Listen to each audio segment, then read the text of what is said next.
I would say one of the most important things is knowing where your information is coming from and knowing how credible it is, which basically means, is it true and is it coming from a source that knows what they're talking about and isn't misleading you? Because I know lots of people who have been getting information from these non-credible sources, and that's formed their opinions and it's controlled the way that they think about the world in a not so positive way. So I would say following, you can always educate yourself on social media, but following accounts that are credible and are very informed by other sources. So we've got a list on the website, but there's ones like Impact and things like that. So I think that's a very important way to take control of what you're consuming on social media in a positive way.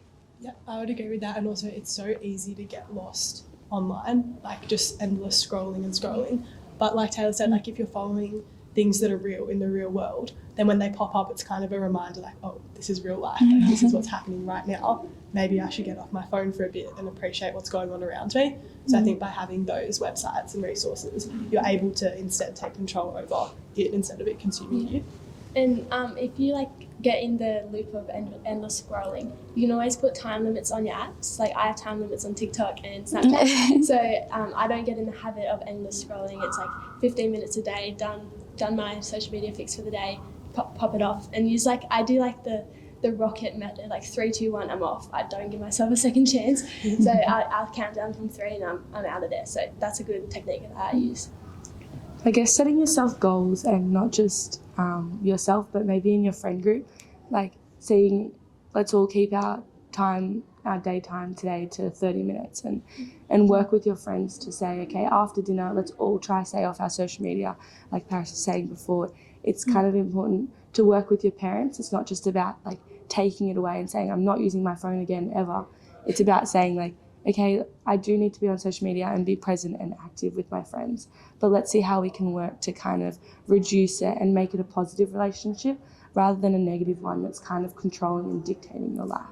And I think just in regards to control, knowing that you have the power to choose who you want to follow and what you want to post and who you want to have as a friend or who you want to snap or whatever it is, that's your decision. You're always going to have people giving you their opinions. That's just life. But you, at the end of the day, have the power to click the button, say post or accept a friend request. And I think just being educated and knowing the positives and the negatives of either decision will help you to.